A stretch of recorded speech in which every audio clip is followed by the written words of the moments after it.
ऐसा मंदिर जिसे देखने और सुनने के बाद यही लगता है कि मंदिर अतीत से नहीं भविष्य से जुड़ा हुआ है। ऐसा लगता है जैसे मशीनों का आविष्कार 11वीं से 12वीं शताब्दी में ही हो गया था। मैं जिस मंदिर के बारे में आपसे बात कर रहा हूँ, इसका निर्माण 12वीं शताब्दी में कर दिया गया था और कर्नाटक के हालेबिंदु में एक जगह है जहां पर इस मंदिर का निर्माण करा गया था। उस मंदिर को होयसलेश्वर मंदिर के नाम से जाना जाता है। कर्नाटक के आज के करण के हालेबिंदु को 12वीं शताब्दी में द्वार समुद्र के नाम से जाना जाता था। याद रखिएगा, ये मंदिर अपनी वास्तुकला के लिए सबसे बेहतरीन उदाहरणों में से एक माना जाता है। अगर विश्व भर में कहीं पर बेहतरीन वास्तुकला है तो कर्नाटक के इस होयसलेश्वर मंदिर या कर्नाटक के हालेबिंदु का नाम जो है जरूर आता है। याद रखिएगा, प्राचीन भारत में द्वार समुद्र के नाम से जाना जाता था। काफी बार एग्जाम में क्वेश्चन बनकर निकलता है। हम बात करने वाले इसकी वास्तुकला की, क्योंकि जब इसकी वास्तुकला को देखा जाता है तो ये माना ही नहीं जाता है कि मानव द्वारा इस मंदिर को निर्माण करा गया होगा, क्योंकि मशीनों से ही ऐसा निर्माण हो सकता है। लेकिन 11वीं-12वीं शताब्दी में मशीनों का आविष्कार क्या हो गया था या नहीं हुआ था, ये हम इस वीडियो में डिस्कस करने वाले हैं। तो वीडियो को एंड तक देखिएगा। चैनल पर पहली बार आए हैं तो सब्सक्राइब जरूर करिएगा। चलिए स्टार्ट करते हैं और जानते हैं इस मंदिर के इतिहास से लेकर इसकी वास्तुकला को। इस मंदिर की वास्तुकला को बहुत ही लेजेंडरी और चार्मिक तरीके से बनाया गया था। यह मंदिर मुख्य रूप से भगवान शिव को समर्पित है। वहीं इस मंदिर के बड़े परिसर में लगभग 250 अलग अलग देवी देवताओं की मूर्ति को नकाशा गया है, यानी कि डिजाइन करा गया है। वहीं इस मंदिर का एक भाग में भगवान शंकर के वाहन यानी कि नंदी जी की बड़ी सी प्रतिमा भी आपको देखने को मिलती है। अब इस मंदिर का बताया जाता है कि जो इसका निर्माण हुआ है, जैसे अगर आज के हम लोग बात करें तो आज हम लोग चूना पत्थर या फिर सीमेंट का यूज कर अपने घरों का या फिर मंदिरों का निर्माण करते हैं, लेकिन इस मंदिर का निर्माण किसी भी चूना पत्थर या किसी अन्य पदार्थ से नहीं करा गया है। जबकि इस मंदिर का अधिकांश भाग को यह बताया जाता है कि इंटरलॉकिंग तकनीक से इसको तैयार करा गया है। अब इंटरलॉकिंग तकनीक जब आप देखते होंगे, जैसे कि आप इस वीडियो में देखेंगे, तो इंटरलॉकिंग तकनीक क्या होती है, इसमें पत्थरों को कुछ इस तरीके से डिजाइन करा जाता है कि उसे एक दूसरे से जो है जोड़ा जा सके, ठीक है ना। लेकिन क्या उस समय मशीनें थी? क्योंकि इंटरलॉकिंग तकनीक तो तभी तैयार हो सकती है, पत्थर तभी काटा जा सकता है जब एक दूसरी पत्थर को जोड़ा जाएगा, यानी कि मशीन से उस बराबर काटा जाएगा तभी। अगर थोड़ा भी ऊपर नीचे कटेगा तो जाहिर सी बात है वो जोड़ा नहीं सकता।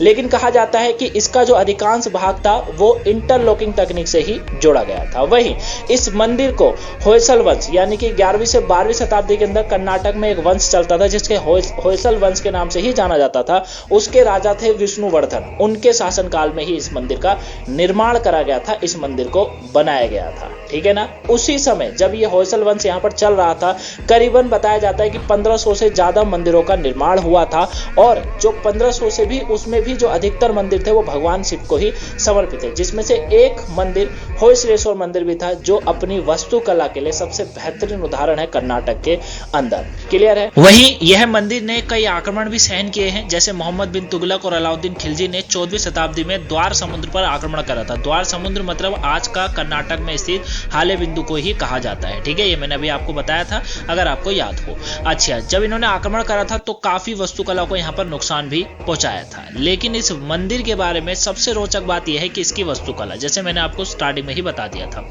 इस मंदिर की वास्तुकला यानी मंदिर के बाहर आप देखेंगे तो दीवारों पर बहुत ही खूबसूरत नक्काशी का निर्माण देखने को हमें मिल जाता है।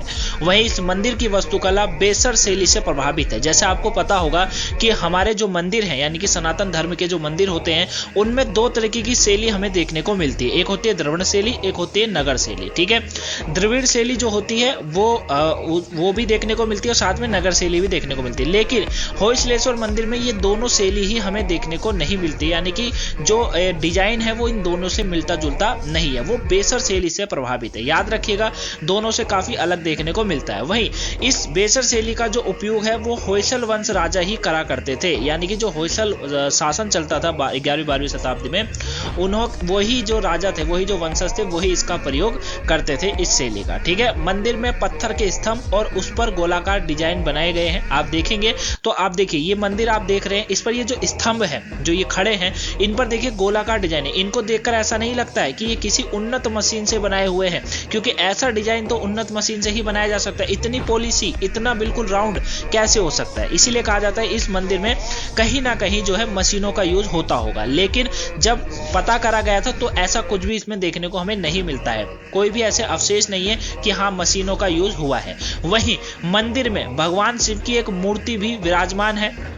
भोलेनाथ की इस मूर्ति के मुकुट पर सबसे रोचक बात देखिए, भोलेनाथ की इस मूर्ति के मुकुट पर 1 इंच चौड़ी मानव खोपड़ियां बनाई गई हैं और इससे गुजरती रोशनी आंखों की सुराख से गुजरते मुंह में जाकर कानों से बाहर लौट आती है। यानी कि जो भगवान का जो मुकुट है, उस पर जो मुकुट पर जो 1 इंच चौड़ी मानव खोपड़ियां बनाई हुई है, 1 इंच चौड़ी कोई मानव अपने हाथ से ऐसा डिजाइन कैसे बना सकता है। इसीलिए कहा जाता है कि इस मंदिर के अंदर मशीन का यूज हुआ था। क्लियर है। वहीं इस मंदिर में सबसे प्रसिद्ध एक मूर्ति मौजूद है जिनके हाथ में एक ऐसा यंत्र है जो कि काफी हद तक आज की मशीन से मिलता जुलता है। क्या मिलता है? आज की मशीन से मिलता जुलता है। और इस मूर्ति को मसान भैरव की मूर्ति के नाम से ही जाना जाता है, याद रखिएगा। मसान भैरव की मूर्ति यहाँ सबसे प्रसिद्ध है क्योंकि वो जो है मिलती जुलती है। किससे मिलती है? वो बिल्कुल ही जो है मशीन का एक यंत्र उसमें आपको देखने को मिलेगा। ठीक है। वहीं यह मंदिर यूनेस्को की विश्व धरोहर में भी शामिल है। ठीक है। आपको पूछा जाता है कि विश्व धरोहर में कौन शामिल है, तो मंदिर विश्व धरोहर में शामिल है, यूनेस्को की विश्व धरोहर में। ठीक है।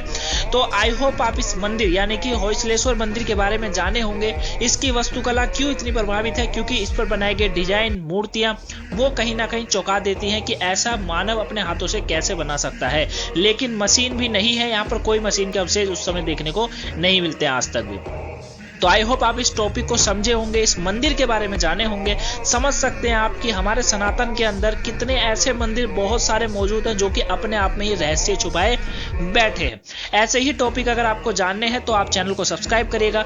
वीडियो पर आप पहली बार आए हैं तो सबसे पहले वीडियो लाइक, उसके बाद चैनल सब्सक्राइब और शेयर जरूर करिएगा। मिलूंगा मैं आपसे नेक्स्ट वीडियो में इसी तरीके के एक नए मंदिर की जानकारी लेकर। तब तक के लिए टिल एंड टेकन सबसे ज्यादा वीडियो को शेयर करेगा। मिलेंगे नेक्स्ट वीडियो में, तब तक के लिए थैंक यू फॉर वॉचिंग।